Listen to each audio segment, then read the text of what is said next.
शीरी मजारी साहिबा, we welcome you, बहुत बहुत शुक्रिया। एक लार्जर इजराइल और एक लार्जर डिजाइन की बात हुमा भी कर रही थी अभी पहले। आपने देखा है कि ईरान ने अटैक किया है अमरीकी अड्डों को, और उसकी रिटेलिएशन के अंदर अब मुमकिना तौर पर कोई अमेरिकन अटैक जो है वो भी मुतवक्के है। But right now were you expecting this? देखिए, it was one of the options जो फ्लोट हो रहा था, बट इसके रिपरकशंस ये होंगे कि अब कतर ने ऑलरेडी कंडेम कर दिया ईरान का अटैक, तो वो जो सुपरफिशियल यूनिटी थी कम से कम ओआईसी की, वो अब टूट जाएगी, which is not good.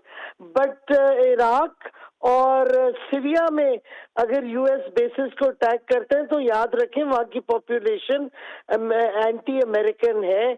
America ने ये टेरिटरीज इन मुल्कों में ऑक्यूपाई की हुई हैं, तो उधर एक डिफरेंट रिएक्शन आ सकता है।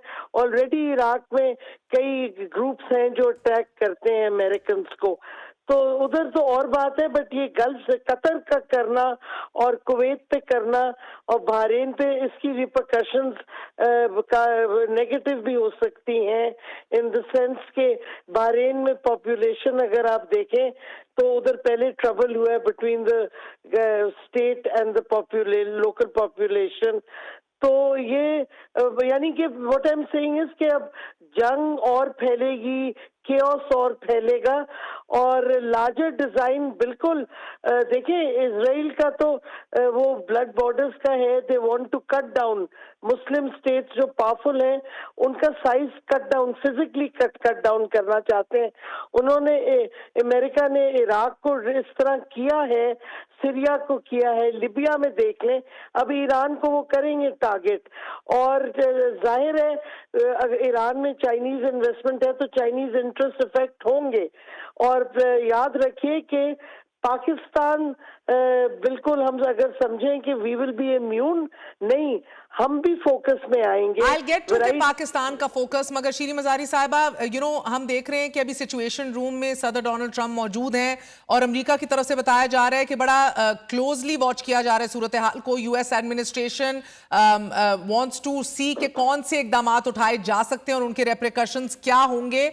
आपको क्या लगता है कि अगर अमेरिका इफ इट वांट्स तो इधर ही चीजों को खत्म कर सकता है? जिस तरह जब सुलेमानी को शहीद किया गया था तब भी ईरान ने अड्डों पर अटैक किया था और अमेरिका की तरफ से रद्द-ए-अमल नहीं आया था, लेकिन इस बार आप रद्द-ए-अमल एक्सपेक्ट कर रही हैं यूएस एडमिनिस्ट्रेशन से, या यू थिंक कि domestically there will be enough pressure right now on Donald Trump not to start another war, which is also ironic given that he wanted to be a man of God? America ने ये भी सोचना है किस हद तक Donald Trump without congressional approval full fledged जंग करेगा। ये भी तो एक फैक्टर है। अभी उन्होंने कांग्रेस से अप्रूवल नहीं ली थी इन अटैक्स की, और उनको भी पता है कि जिधर जिधर बेसिस अटैक हुई हैं, अगर ईरान पे वो फिर रिटेलिएट करेंगे, ईरान फिर जवाब देगा। मैंने आपको पहले भी कहा था कि ये ईरान लॉन्ग टर्म सोच रहा है, इजराइल और अमेरिका चाहते हैं कि जल्द खत्म हो, लेकिन जो जिस तरीके से अब फैल रहा है केओस और जंग, ये जल्द खत्म नहीं होने वाला अनलेस अमेरिका में कोई सैनिटी आए। एंड सर श्री, ये रॉयटर्स भी अभी रिपोर्ट कर रहा है कि अमेरिकी अटैक ने अमेरिका के दोस्तों और एलाइज को बड़ी ऑकवर्ड सिचुएशन में डाल दिया है। Who is the most awkward right now would you से? एंड आई से दिस बिकॉज मार्को रूबियो ने ये दावा भी किया है कि ये जो कंडेमनेशंस पब्लिकली आ रही हैं, इनमें से बेशतर मुमालिक तो अंदरूनी और इंटरनली हमारी हमायत कर रहे हैं ईरान पे अटैक की। लेकिन अब ये ममालिक जो अंदरून से हिमायत कर रहे हैं, ये सोचेंगे फिर कि उनकी टेरिटरीज पे अगर थ्रेट आ रही है तो वो कितना अमेरिका को हिमायत करते जाएंगे। They would want piece. देखे ना तेल की कीमत का क्या हाल हो गया है। अगर स्ट्रेट्स ऑफ हॉर्मोज बंद हो जाता है, अगर और अटैक्स होते हैं गल्फ में, तो it does not benefit the gulf countries.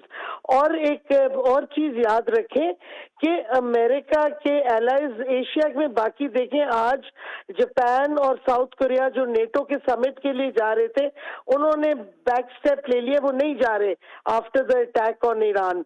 उन्होंने क्लियरली कह दिया कि they are not going to attend the NATO summit. तो अमेरिकन एलाइज ना सिर्फ गल्फ में लेकिन और एरियाज में भी फिर से सोच रहे हैं, सिवाय यूरोपियन यूरोपियंस के जो गंग हो हुए हैं, they are trying to regain some sort of importance या रेलेवेंसी इस पूरे, because they become irrelevant in a way ना ईयू। तो वो अमेरिका के साथ ये गेम खेलते जाएंगे।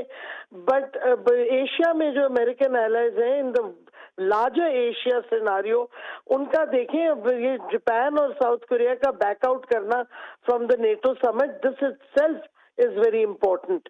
तो मैं समझती हूँ कांग्रेस का फैक्टर आएगा।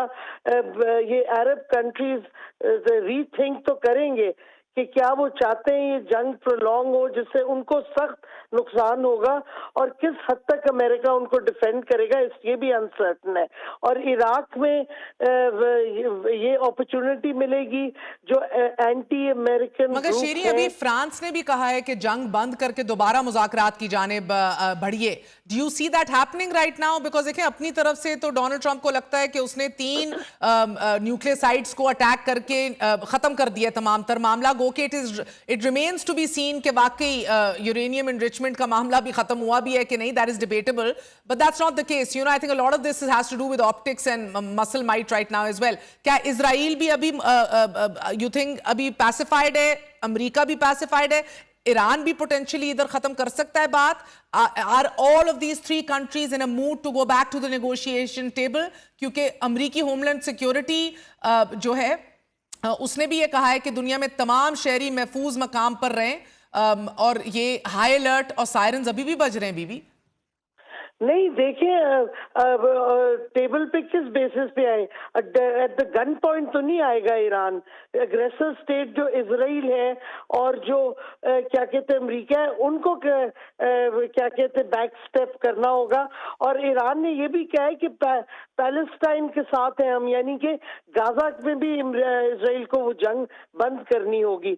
तो मैं समझती हूँ अब फ्रांस कह रहे हैं कि निगोशिएट और डायलॉग करो, लेकिन 2 दिन पहले तो ईयू वालों ने ईरान का फॉरेन मिनिस्टर गया तो उन्होंने डंडा दिया उसे कि क्या कहते तुम कमिटमेंट करो कि तुम न्यूक्लियर वेपन्स नहीं बनाओगे और इजराइल का राइट है टू डिफेंड।